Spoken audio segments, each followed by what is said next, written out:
Hi everyone, welcome back to my channel. If you are new here, I'm Frankie and I make lifestyle and travel content about living in Thailand.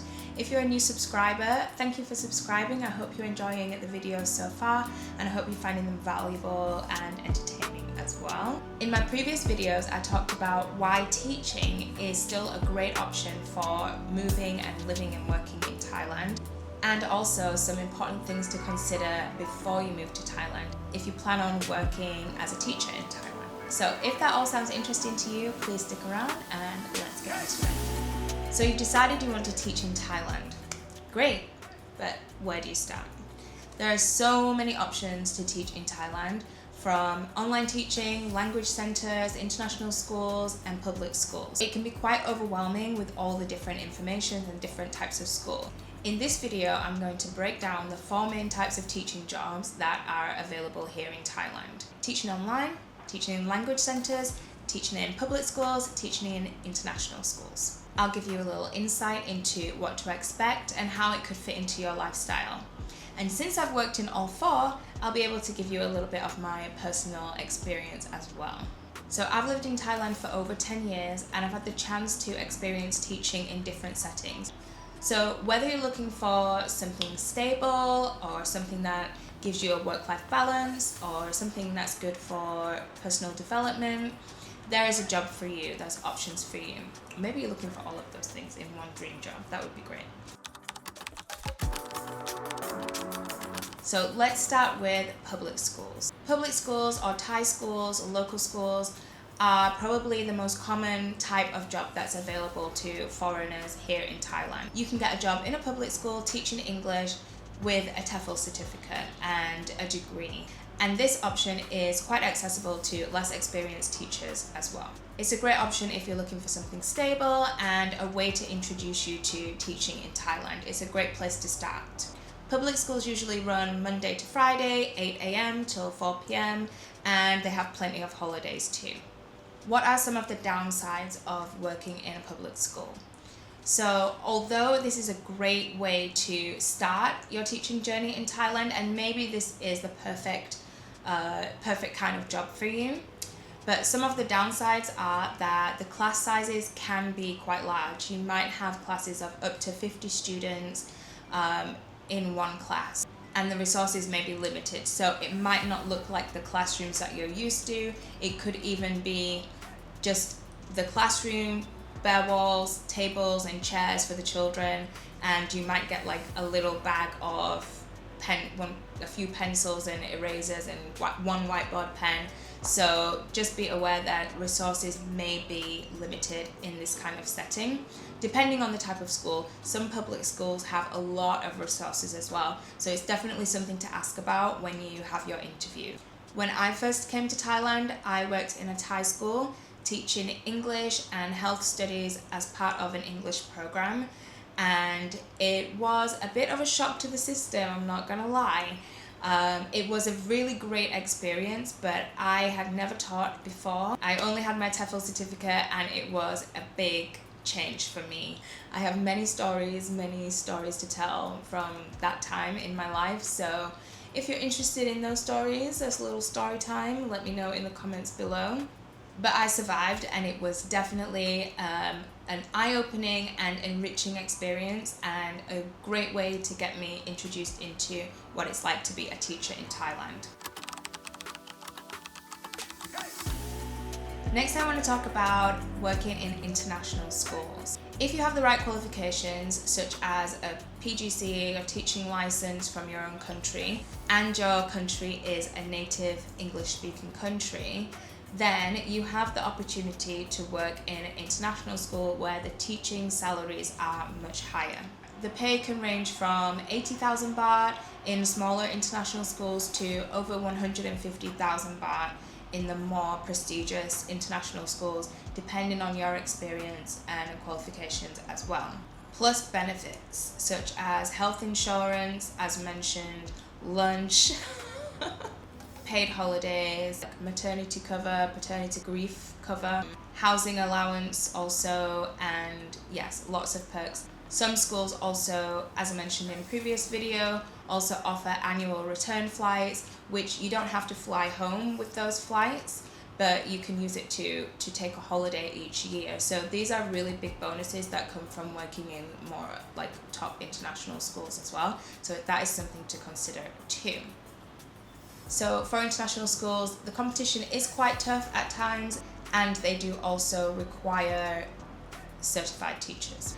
However, if you do not have a full teaching qualification, that doesn't mean that you cannot work in an international school. There are other roles within the international school that are not full teaching roles, such as counselors, EAL specialists, drama, music and art specialists, like computer teachers, Senkos, and also support staff or one-to-one support for children. So just because you don't have the correct full teaching qualification, it doesn't mean that you cannot get a start in an international school. And one thing about international schools is that they have a lot of opportunities for professional development and growth. So you could work your way up the leadership ladder in an international school, even though you're not in your own country. For some of these roles, they only prefer the teaching qualification. It's not compulsory. So even if you're not sure if you qualify, I would always say just apply anyway and ask. If you're a strong candidate, you might have a good chance still.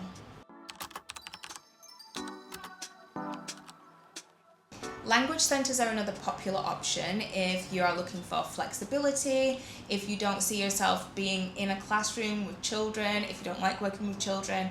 Working in a language centre teaching adults could actually be a really good option for you. They tend to pay less than schools and don't have as many benefits, but they're often way more flexible with hours that you do. So if you want to explore during the day and work at night, this could be a really good option for you. I worked in a language centre teaching English to adults, and I also had the opportunity to teach in a corporate setting through the same company, and I really enjoyed like the lifestyle of teaching adults as opposed to teaching small children for a short time. It was kind of refreshing, and I really enjoyed going to like fancy office buildings to work for the corporate side as well. When I did my TEFL course, I actually did all the additional certificates, so you could do an add-on for teaching business English and all these different things. So I actually felt like, yes, I'm using this qualification. So that was a really positive time for me. Working for this company allowed me to go to the headquarters of businesses and teach specialized English courses such as English for beauty retail, presentation skills, business English. So it was quite fulfilling for me and gave me some new skills that I didn't have before because I was only working with children. Sometimes the materials were prepared and sometimes I had to create the course myself, so it was a healthy balance of challenge, I would say. Finally, I want to talk about online teaching. So online teaching is by far the most flexible type of teaching that you could do in Thailand. You can work from anywhere, set your own hours, and teach children from all around the world. Some downsides might be that the income could be inconsistent. You might be working across different time zones. The expectation is that you have like a good setup with good lighting, good audio, so you might need a bit of investment there, and definitely good internet connection. Thailand does widely have good internet connection, so that is something that is quite easily overcome, but just some things to think about. Now that Thailand has expanded the options for remote work and visa options for foreigners, online teaching is becoming a much more viable option for teaching in Thailand, working in Thailand. Remote work in general, but teaching online is much more accessible. We all experienced working online during that special time in 2020. And for some, that was like a dream. I enjoyed it to an extent, But I definitely missed the connection, working in a school and all the busyness of a school environment. But if you prefer a more quiet, laid back kind of lifestyle, then teaching online might be a better option for you. So those are the 4 main types of teaching jobs and options in Thailand. Each one offers something a little bit different, and it depends on your lifestyle, your qualification, also how long you want to be in Thailand for, and how much investment you want to put into this career, into teaching. That all depends on which option is best for you. If you found this video helpful, please remember to hit like and subscribe and turn on the bell notifications so you don't miss the next video. I hope you found this helpful, and if you have any specific questions or something else you'd like me to talk about, just leave me a comment below. Thank you for watching, and I will see you on the next